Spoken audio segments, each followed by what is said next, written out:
Welcome to another episode of About Her. Today I'm here with the wonderful Amanda Lee from Amanda's a Place, and I welcome you so dearly.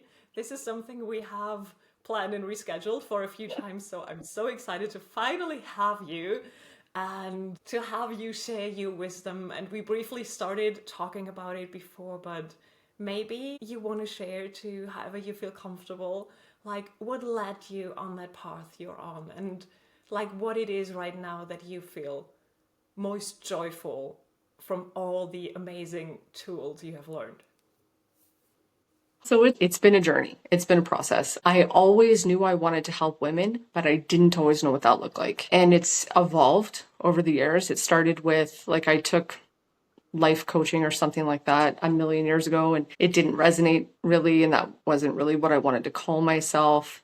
And like, as things have progressed, I realized I just want to be someone that can hold space for women to heal and grow. And if they need to be nurtured or triggered or whatever it has to be, that's what I want to be.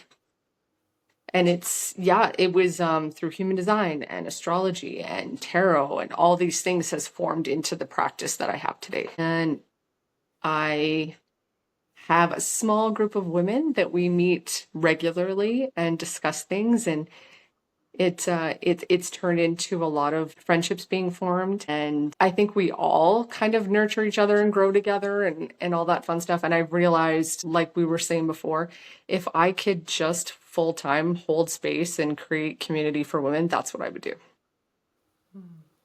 Which would be so powerful to, just do that, because I think that's how we're meant to live, to have these groups of people, in our case, women, we can fully be ourselves with, and where there's no competition. But it's like, for me, it's always, I imagine this like classical circle of women all on the same level, and you share and you pour your heart, and you're vulnerable, and you're maybe like doubting yourself, you're insecure, or you're powerful, or you're angry, or whatever it is, but you're fully authentic, and everyone else is kind of like holding that space and learning from that. Because I truly believe that whoever we're meeting or talking to, there is something in it for us. And especially if it's triggered. I love that you said like nurture and trigger, like really in the same sentence, because I think it can both come from the same heartfelt root.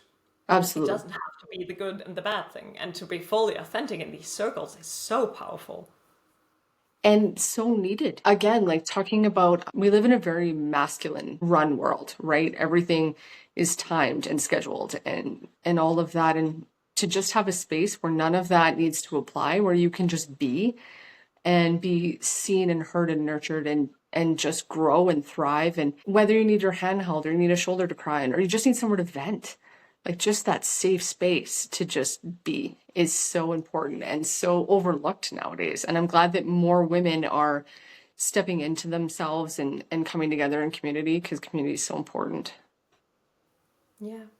I feel we can learn a lot from that, because when we have this like safe space in the community, I wonder how you feel that when we open up there and we found some insights or strength or a side of ourselves that we have hidden or forgotten for a long time, then it's much easier to bring that out into our daily lives, into the normal world, because we have already shared that with that like trustworthy group of women. It's, for me, it was always much more easy to bring a new side to life that I've discovered within a women's circle than that I've discovered in the loneliness of my quiet living room at night, because it was kind of like, oh, it has already been seen, it has already been witnessed. And I think that is so powerful, that we can discover ourselves in a safe space with other people who like kind of witness the journey. Yeah, 100%. And you feel, especially as women, because we take on a lot, we wear a lot of hats, and to feel sometimes like you're alone in it. And then you find your community and you realize every woman's going through it, no matter what it is. You know, we're all struggling with work and social pressures and everything else. And to just somewhere where you don't have to hold up the walls, you don't have to struggle through that by yourself, and realizing that you're just not alone. there's so many other people going through it. And you don't realize it until you pull yourself out of that, right? Finding community is so important. Yeah, it is. I wonder because I know you're into human design as well. There is this. I'm not quite that deep into it. I'm studying it, but like I only have Mhm. a bare overview of the many layers to it. But there's like this. I think it's called Penta, and for me, the theory was so interesting that if a small group of people comes together, we kind of all share our energy so that there is like everything of everything. We like kind of create one whole with Yeah. these small group of people. And I think maybe that's on a human design level, Mhm. the magic that we talk about when we talk about the women's circle, that we kind of like share and intertwine our energies to a point where everyone has access to every energy, which is like such an amazing idea. Well, it's so fascinating, right? Like, and it's funny because you can do like composite charts in human design to kind of see, like with someone else, to see how what energy spaces you hold together. And it's funny because me and my husband actually complete each other's charts, which is so funny because so like you have 9 energy centers in human design.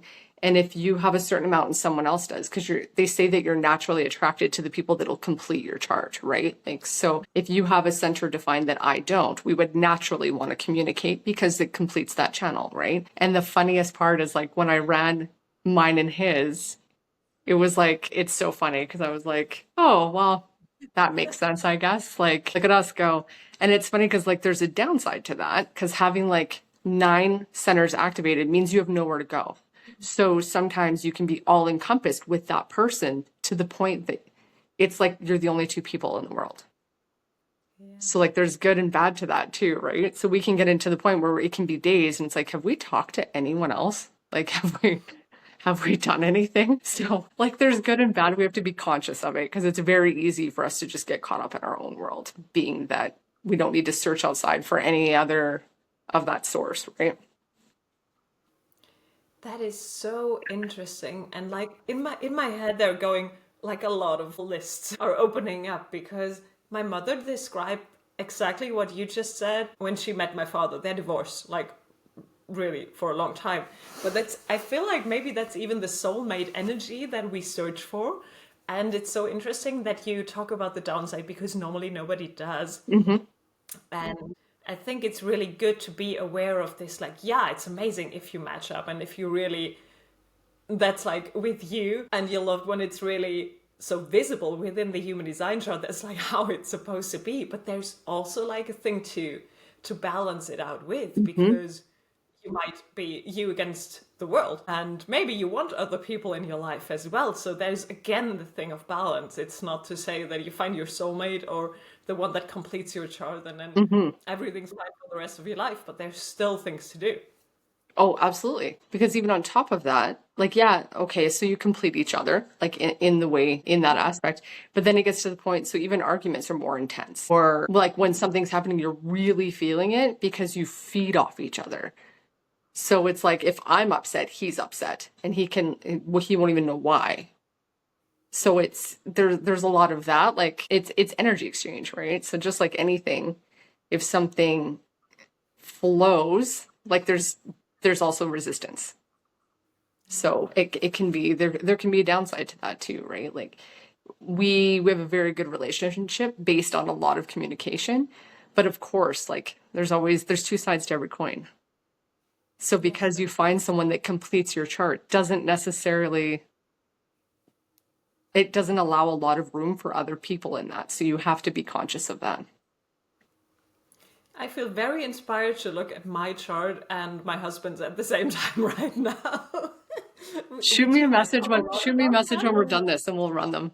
Yes, It'll thank be you. fun. Yeah, totally. What you just said, I think, is a really important point. And not just because I share that with my husband, but because I know from a lot of people I've talked to that they have the same thing. When one partner has the solar plexus, the emotional solar plexus open, and the other one has it defined, there is happening what you just described. One gets angry, and the other one is too, without even knowing why, sometimes Hmm. taking on the emotions of another.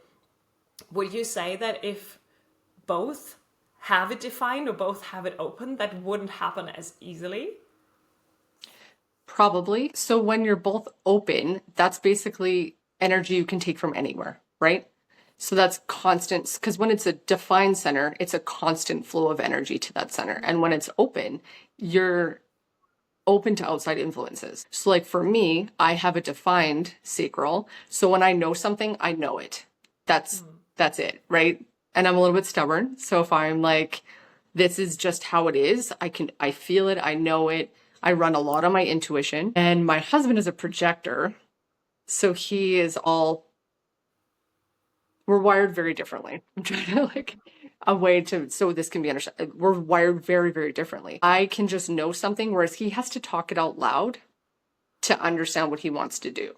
So whether he wants my opinion or not, he'll still talk to me about it. He'll hear himself, and that's how he makes decisions. So it's very, very different. We're wired very differently. So it's very interesting because we've made room to learn about the other one, and that is important. But yeah, it's very different. So when someone has it a center defined and someone doesn't, the person with the defined center is going to have that constant, and the undefined can feed off of that or amplify it, right?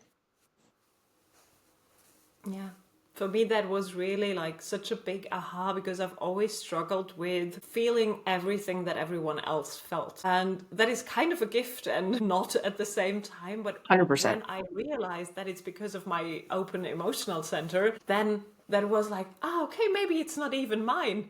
And that was such a big aha moment to like kind of be aware of that. And then I can more decide if I want to take it on or not. But before, I just thought it was mine. And I think that's very empowering. One of the many beautiful things about human design that are so empowering is to like kind of see that visual and see that, oh, okay, maybe that's not even me, because that happens a lot. And we talked about deconditioning before we hit record briefly. And I feel like when we like imagine ourselves, most of us is what we are not. So there's so much to decondition and so much to remember about ourselves, and tools like human design or tarot or astrology or can help us with it in their different ways. But ultimately for me, it comes to the same truth. The soul knows, but the logic, the brain has kind of forgotten what the soul knows. So we like, kind of need to unearth all these information about ourselves. Yeah, absolutely. I also have an undefined like emotional center, and find myself before I found human design. Once I found human design, it made sense. But yeah, taking on a lot of things, and like my husband even would be like, well, why does that upset you? And I'm like, I don't know. And then it was like after I found human design, I'm like, that's not even mine to carry. Like I can acknowledge it and then be able to let it go because it's not mine. It's just someone that happens to be using me maybe as a soundboard or whatever, however that happens. And then I take that on. Like as an empath, you take that on and you can't help it. And then until you can learn to like step away from that and decondition from that, right? And I feel the emptying out that you just touched on is very important, especially for someone with an open emotional center or an empath, or however you want to call it, with someone who's like kind of sensitive to the outside atmosphere, the environment, the feelings. It's so important to empty out. When I kind of got that in the evening I can let go. With human design, that got a lot easier because I had this logical picture in my head of, oh, okay, maybe that's not mine. Before it was like, okay, I need to release stuff. But I thought I was releasing parts of me, and actually that wasn't the case. So just knowing this, I think, makes it so much easier to let go of things and to really like kind of wipe yourself clean in the evening before you enter sleep realm, or even before you start a new day, to see like, okay, what if that is actually me? What do I want to manifest? What do I want to experience? Because if you go there fully clean energetically, you can call in so many different things. And if you hold a grudge or an anger from someone you might have briefly seen the other day, but you didn't even notice, this is not you. I think this has really so many layers to it. Oh, 100%. I think you can start studying human design and never really quit. Like it just, every time you think you got it, there's a whole other layer to dive into. And I find it so fascinating. Like it's one of those things that just lights me right up because I find it just fascinating. And yeah, but that's the thing is like, especially bringing yourself, like coming back home to yourself and trying to like, okay, that resonates, that doesn't. I'm going to hold on to that. I'm going to let that go, and being able to differentiate or like between all of it is like the biggest, because there's so much and not all of it's going to resonate. And it doesn't have to, I think. We pick the things that we resonate the most with, and there's a reason for it. Mm-hmm. And maybe at some other point later on, there's another thing that really interests us because we're now ready to work on that. But what is another thing that we briefly touched upon with relationships and human design, I think, is this awareness that everyone's different and that we don't necessarily need to change. We cannot, but we also don't need to like force change onto someone else, because if we acknowledge the beauty of every human design, of every soul that we are presented with, then there is this sudden relief of, oh, okay, that's why he or she is like this. Mm-hmm. And I feel it's much easier to let it go and not say like, oh, I'm so grumpy because XYZ your loved one did or didn't do. And you can just say, oh, okay, my husband's a manifesting generator. And since I know it, I think, oh, okay. And so many things that before triggered me, it's kind of like not a thing anymore. And I think that's really beautiful. It's not putting you into a new box that you need to fit in, but it's more like opening up to say like, okay, that's just that person. And Mm-hmm. they're designed for that way for a reason. So who am I to wanting to change that? We can like live next to each other much more peaceful because of the acknowledgement of everything just fine how it is. I might not understand it, but it's totally perfect the way it is. Mm-hmm. It's like it's always the aha moment, right?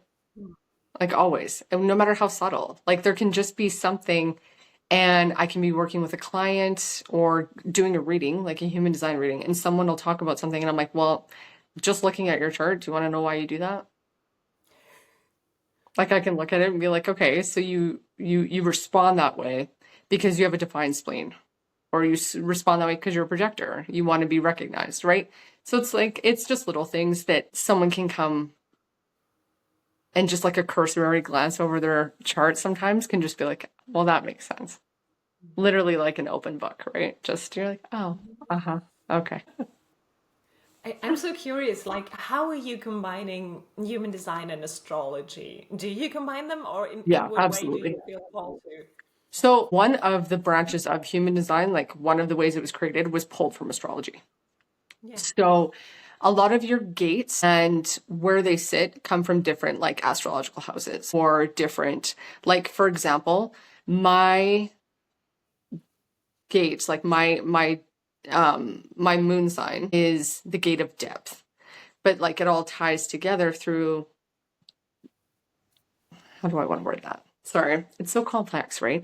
But yeah, like they're just different astrological points. Like you can be like, okay, well, your moon sits in Libra, or and then that pulls together into your chart. So you can look up different Libra traits, for example, and be like, okay, well, your moon sits here, and that all ties together. And then you can dive deeper, look into different and see where it's all sitting, right? Like, yeah, for me, my moon sits in Libra, which also sits in the gate of depth. So that's how that comes together in different astrological ways, right?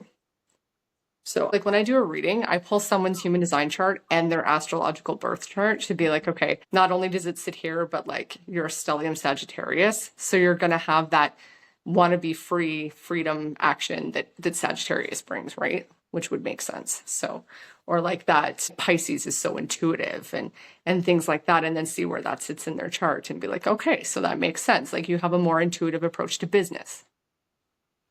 So yeah, it just depends. It depends on where the aspects sit in the chart. But yeah, it can be very interesting. It's just another layer of like digging into someone, right? I always wondered if there's so much to add if you study human design, because part of it is astrology, so that you need astrology as a second layer. But it makes totally sense the way you Yeah. describe it, that we have certain aspects, maybe even like I had someone who I talked to a few months ago, she said she's also doing human design and astrology. She said like the future perspective for her is much more accessible through astrology. And I think there are so many different like points to come to the self through these different systems, that if you combine them, you can even more uniquely Mhm. share with the person, and maybe they're more resonant to astrology, and it's easier for them to hear about themselves through that language than through human design. So maybe it's even about like the communication Mhm. style that helps 100%. someone really open up to that wisdom. If someone comes to me and they already know astrology, then that's what we'll focus on. Throwing human design at someone when they've never heard of it is going to be like learning a whole new language, right? Like if we're coming together for a reading, I'm going to focus on something that you already speak. But then, okay, so now from this aspect, if we pulled in your human design, that's what this would mean. Like if you can do it in smaller bite-sized pieces, it might be easier to retain because it's so much information when you first come to it, right? Like there's just so much and it can be so fascinating, but the last thing I want to do is overwhelm someone. If they're coming to me for clarity, I'm not going to let you leave with more questions. Okay, so we were at not overwhelming people Yeah, when they want to come for clarity, which I think is a huge job if you're talking astrology and human design. exactly. And so like that's what I'm saying. If someone's just learning and they want to come to you for a reading, I mean, we have like your big three that you can focus on, right? Like, so I would just dip their toe in, so to speak. Like, okay, these are the few things that are very like to the point. You can do a little bit of research on that and start implementing those into your life. And like everybody usually knows their type. Like I'm a generator. Everybody usually knows that. And then your strategy and your authority. And so those are the three things. And you can do like, okay, these are the ways you can implement those and start living like by your design. And then kind of touch on things as things progress. Unless they come to you and they're like, they know those. Okay, then here's another layer. Yeah. Mhm. Yeah, I think that's very good because it's so deep. And even knowing your type, when I first started, I always want to like learn for myself, but human design was the first thing where I thought like, okay, I can only get so far in that amount of time when I study for myself because it's so deep. And if you only know you're a generator, I'm too, and our strategy is to respond. But what does respond mean? Mhm. Sometimes we need so much more information on. Is it like, can I not ask any question again? You know, like it's very Yeah. basic at start. Yeah. To like really see what is responding to, what can I respond, and how does it need to feel to be like right? What am I allowed to do, or what if I don't do it? Then like, does hell break loose? Mhm. Like, what is it? And to like kind of have all these nuances, I think is very powerful, because if you don't, and if you just learn from a generated chart that you're that type, it's not that tangible. Agreed, completely agreed. So trying to tell people too, like especially clients, you don't take it verbatim, right? So when I say as a generator, I wait to respond. Okay, so I initiated that by posting on, I want to say we met on Threads, and I was like, I'm open for collaboration in these different fields. And then you'll have someone respond and be like, I host a podcast about this, this, and this. Would you like to be on? And as a sacral, my gut goes, oh hell yeah, let's do that. Let's get on, spread the message. So that's my responding to something, even though I put out there that I was ready to respond. Yeah. Yeah. Yeah, and I think it's like when you start, you think like, should I only respond Mhm. to, like, if we stay in the example of social media, which is so present for so many people, should I only respond to posts and see what is happening from Yeah. it? But no, because from my understanding of like the energies or the universal laws, it's important for us, regardless of the human design type, to be proactive, to be like the light, to be a bit more alike to the source, universe, divine power, however you want to call it, which always like acts proactively and not just wait. So we need to like find our way to respond to things, but not just be like sit there and wait for things to Hmm. happen. That's also not the generator because we have so much Yeah. energy. So where is it? How are these fine things unfolding in each life? And it's so different. That's really interesting. So I feel it's good to have guidance that you can really get into the nitty gritty details about. Oh, absolutely. And like I said, like when you first start out and it's like, well, if I'm only waiting to respond, well, clients aren't going to come knock on your door. Like, you have to put yourself out there to be like, I'm ready to take on more, and let the universe know you're ready to take on more. And from that, you're presented with things to respond to. Someone says, like, I host a podcast on like sports, blah, blah. That doesn't interest me. Like, no, thank you. But that's my sacral going, no, thank you. And from there, and then you see something and you're like, ooh, oh, I like that. Oh, yeah, okay. So like I said, I think I saw your post. I commented. We started messaging right away, and it just felt good. And because of that, I'm like, okay, let's build on that. That feels great. Yeah. And I feel like also what you touched on, what is really interesting for me, and I've talked about this with many of my clients too, is just like recheck, because you might have that initial sacral if you defined yes, but then again there might come a point in a relationship or in a whatever business process where you feel no, it's not aligned, Hmm. and then like to pull back, Hmm. that can be a hard thing, but still it's necessary to like at some point ask yourself like, is it still aligned, is it working? We could have messaged and found like we're totally not Hmm. resonating, so why should we proceed although we both initially said yes to something if it's not feeling right? So I feel there's always the need to like reflect and see, is it still aligned? Is it still aligned? It's like this constant Yeah. readjusting. And I couldn't agree more. And then even like committing to something, and you're like, okay, that sounded good in the moment, and now I don't want to do it. Like, so, like, one of my lines is a line two, is a hermit. So I work really well by myself. That's my time for introspection and to reflect on what I want to do. That's when I come up with all of my content, things like that. So someone will be like, you want to go do dinner Friday night? Okay, that's 4 days away. So yeah, that sounds great. Come Friday, I'm like, ooh, I don't want to anymore. I just want to stay home and read a book and cuddle with my dogs. And that's okay too. And like getting to the point where we can stop overcommitting to things, thinking that we just have to because, so and so invited you to do something. Well, like, it's okay to just stay home and do nothing. And yeah, just rather than committing to things just because we feel we need to. Like that's, yeah, like kind of the same thing, right? Like something feels good in the moment. And then when you recheck with yourself, you're like, okay, it really doesn't anymore. That is so powerful. I would love to like stay there a bit because I know so many people within my world who really have a hard time doing that. And although we touched on it, I feel the need to go deeper in there and ask you like, how would you do it? Because so often if we like Mhm. reschedule or say no to things we initially said yes to, there is shame or guilt or like wanting to please others or the expectations. Like there's so many things going on. Like how would you, as a line two, or maybe even like depending on human design, the lens, how would you say like, okay, I need to like, readjust? Mhm.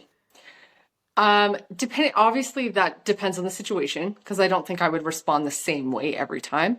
One thing about me is my boundaries are really, really strong. I think that's why I have three close friends. It's just like the thought of me possibly canceling on you is high. Like it might happen. But we just overcommit in a society where we constantly are pressured to do things. And if I get to the point I don't want to do something, there's nothing you're going to say that talks me into that. I'm just going to be like, I just don't want to go anymore. Like, and it's not in a malicious way. I'm not trying to hurt anybody's feelings. I'm such a homebody, and I would just come right out though and be like, it sounded like a great time. And now after like maybe I've had a stressful day, or maybe there's been a lot on my plate. Coaching, as you know, can take a lot out of you sometimes because that's a big energetic exchange. And at the end of the day, if it's been like group calls and stuff like that, I just don't feel like doing it anymore. So I'd love to reschedule. Yeah. For me, it's very interesting because I totally have no problem when someone reschedules for Hmm. me. Even last minute, I'm totally fine. I always think like, oh, well, it's the universe divinely orchestrated it. It's fine how it is. But when I need to reschedule, there's still, after so many years of working on it, there's still like sometimes this thing coming up of, oh, I'm letting someone down, or I said yes to this. I need to like hold my word. I Hmm. don't know if you say that in English too, but I think you know what I Yeah. mean.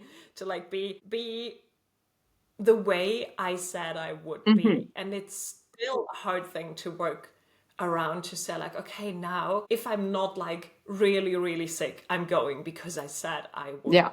And it's so hard to pull back. And I felt with many of my clients, it's the same. Maybe it's that like empathic introvert thing, that it's harder to set this boundary. So I totally admire that you have so strong boundaries, because I feel we often overcommit and we think other people would be sad, upset, Hmm. angry, whatever. And therefore we do things we are not anymore feeling like, but actually the other one might not even have cared A hundred or percent. wouldn't be that upset. So it's all in the head. I think that's really important to become aware Yeah. of. We have so many people pleasing tendencies that you say yes and commit to something, even though maybe you didn't want to go in the first place, but you'll go because you feel obligated to go. Okay, well, why would you want me to go somewhere I don't want to be? And then you get the energy that I don't really want to be there.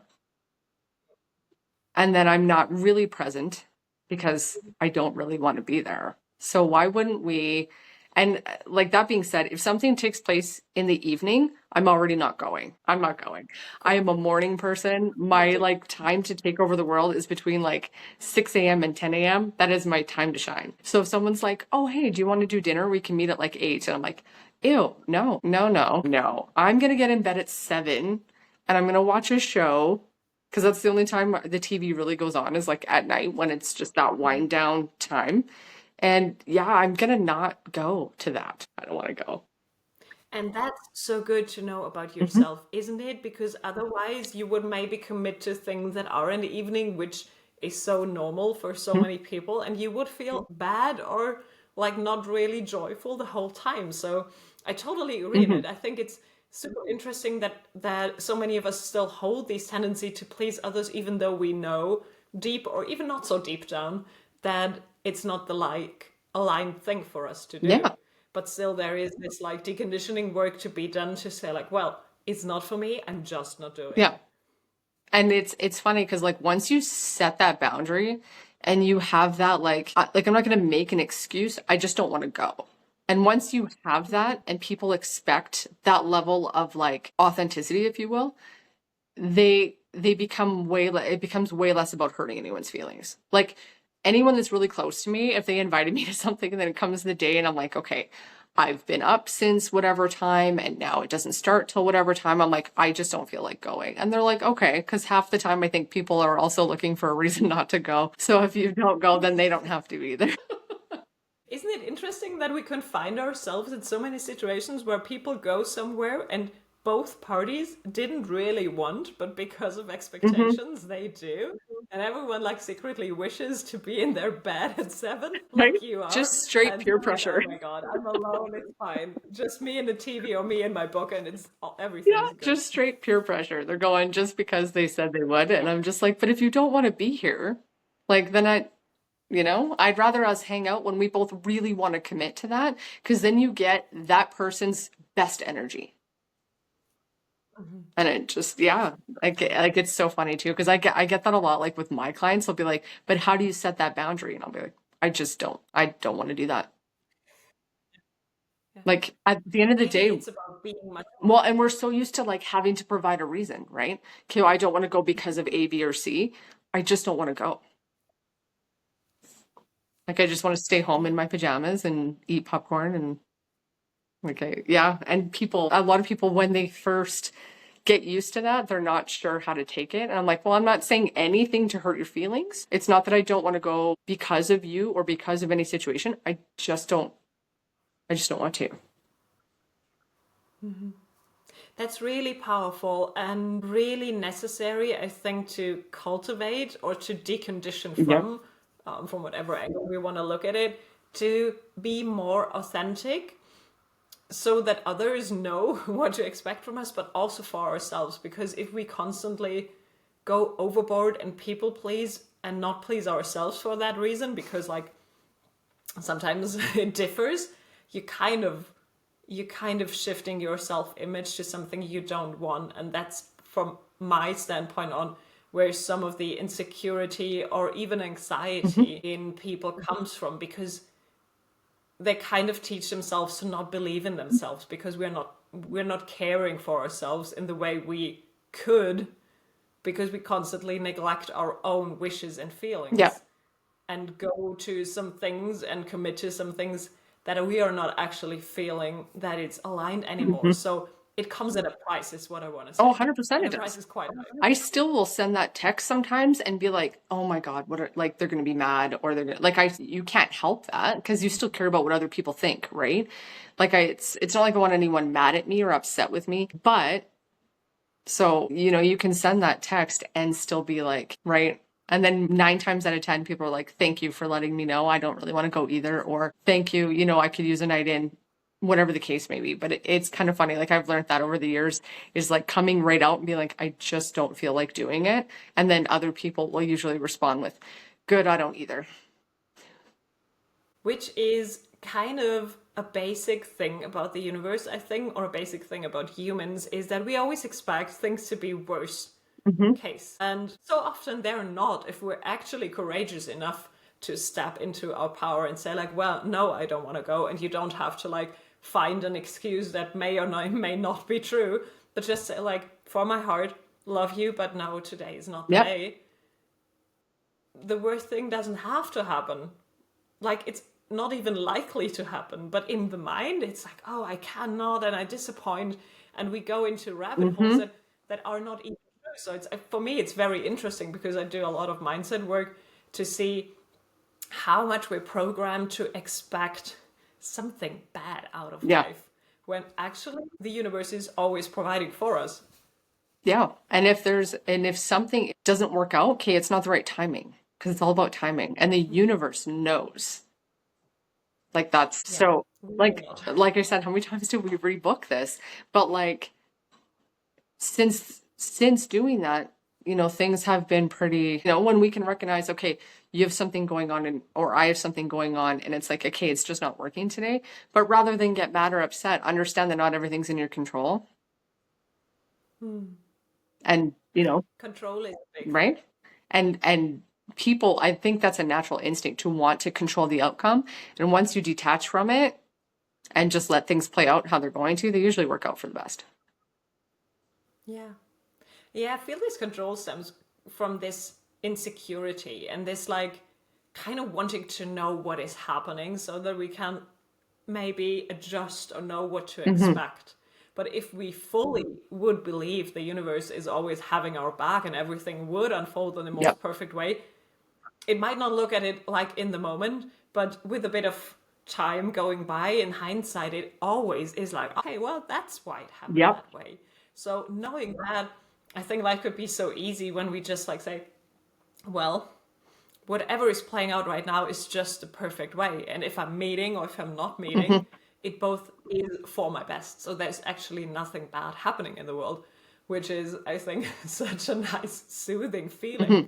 But sometimes so hard to remember during the day. Well, and once you realize we don't have control over a lot of outcomes, even though you may think that you do, that's not our job. We're not in control. We're just on the ride, right? So it's like once you can detach from that and be like, things are going to play out how they're going to play out, and you become okay with that, life becomes a lot more fun. Like it Yeah, just, true. That reminds me. Oh, no, go sorry. ahead. Like it's going to work out. It is. That reminds me of a quote that I heard from Abraham Hicks when I started on my spiritual journey about 10 years ago. And they always repeat and repeat and repeat, like, focus on your well-being. And at first I thought like, okay, what would that do, But over the years, I totally got it that that's the only job we have, Mhm. to feel as good and enjoy life as much as possible. And that sounds so But it's cheesy, true. but it's so true. And things fall into place.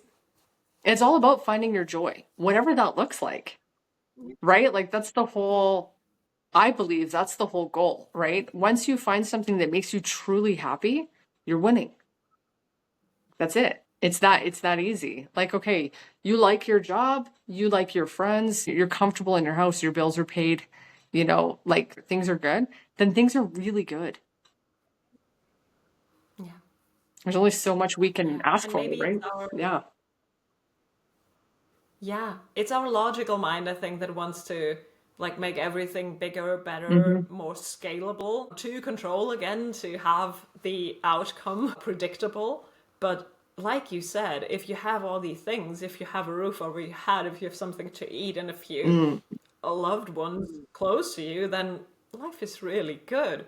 And we can just enjoy it. And I've recently heard, I think it was yesterday, one of my mentors said, so many people are afraid because if they would actually achieve what they desire, what then? What next? Have I achieved everything? Will I face death in a way Hmm. then because I've achieved everything? There's this like underlying fear of, oh, let's better not achieve so that, let's say in struggle, so that we don't face this like end Hmm. in a way, when it's totally not that way. But I thought that was an interesting way of looking at it, why people sometimes don't get to that place we discussed right now, to just be joyful, to Hmm. just enjoy what we have because everything is quite good, because that's what next. Yeah. Well, and contentment is so hard for people to just be like content with what you have. It's all about staying present, right? And for me, I used to have a friend that was like, "Oh, I'm so broke, I'm so broke." And I'm like, "Well, bills are paid, food in the cupboard. Are you?" Because I mean, like, if you're not wondering where your next meal is coming from and you're not debating which bill gets to get paid that month, are you broke or are you doing pretty good? Perspective, right? Like, 20 years ago, I was broke and living in my car. Okay, well, things change. Like that was broke. That was pretty shitty. Nowadays, I'm like, oh, I'm loving life. Like I get paid and I still have money from the previous paycheck. Like that's winning. That's a huge win. You know what I mean? Like I can go buy groceries and still pay the power bill. Win. Huge win. So it's like, yeah, like your perspective changes over the years, right? But it's just like if you can step outside and actually look at the situation, you're probably doing better than you think you are. Yeah. Which is so nice to become aware of, that everything isn't as bad and you don't have to struggle. Someone recently said struggling is optional, and I think like, oh my god, It's that's true. something that we need to all tattoo on our heads, because I feel we're so used to struggle because that's just what society does apparently, that no one ever reflects if we actually Hmm. need. And like you said, it's all perspective. I 100% agree. If you have food, if you have a roof, everything is fine. The rest is optional to achieve. Hmm. You already have what it Hmm. takes. And it's inside of you. It's not in the latest like car or whatever. It's inside, and you can access that at any Hmm. time. You don't need a fancy whatever to feel fulfilled. Right? You most certainly won't. So what's the rush? What's the struggle for these things that are not actually satisfying us? Instead of like really focusing on, you could be really broke, sitting somewhere in the sun, feeling good, meditating, and having the best time of your life. Right? Like, and it's true. Like sitting in the sun, with your feet in the dirt and $6 in your bank account. Okay, but you're doing great. Like things feel great. You know what I mean? That sun feels just as good on your face, whether there's $6 or $600 in your bank account. It might even feel better if there's only six, right? I just wanted to touch on that because when you talked about the money, I remembered a time when I was like moving out from home because I was 18 and I wanted to live in the city. And I had every month, I was working full time, two jobs, and paying my bills. Everything was covered. And then I had left for the whole month food, 20 euros, which is really nothing. But like when I look back at that time, that was one of the most joyful, intense, amazing periods in my Hmm. life, and I really look back with joy and love, maybe even because of this like little money that I had and this like creativity I need to access to make my life really beautiful, which I did. But it was so possible, and now I think like, well, okay, what's the rush in anything? I had a joyful time then, so why can't I be grateful with what I have Yeah. now? And it's really sweet to look at that time where things were not as safe Hmm. and covered. Yep. Nothing bad about it, but the other thing is still fine. That's what I want to Yeah, say. it's true though. It's totally true. Like you looking back on the things that I've been through, and it'll be funny because months where I make less money or whatever. And then I still have to laugh because it's like, I still get to do what I want every single day. And I've worked a lot of jobs in the past that I've completely hated where I made more money than I do now. And it's like, yeah, but I hated that. Every day I got up and was like, oh my God, I can't believe I have to do this. And then this, like, I wake up when I want, I meditate, I have a cup of coffee, I sit in the sun. I have very slow mornings. Then I jump into maybe a call or two and, talk to my mentor for a bit. But like, I have a very intentional, chosen life, and I wouldn't trade that for anything. And that includes money. Yeah, that is so beautiful. And it's like really redefining what success Hmm. is. Because, yeah, it's nice to have a few things and to have a bit of money, but it's not what it's Of about. And I course. think we need to, like, collectively remember that we don't need to fall for this Hmm. struggle, this financial struggle to be happy, because ultimately we won't be just out of that source. It's very nice, but it's not the thing. So what you said is like being intentional, being aware, and being able to dedicate your time to whatever you Hmm. want to dedicate it to, and don't have to follow a schedule that maybe is not fitting your human design type, to come back to that, or to fit your current phase of life.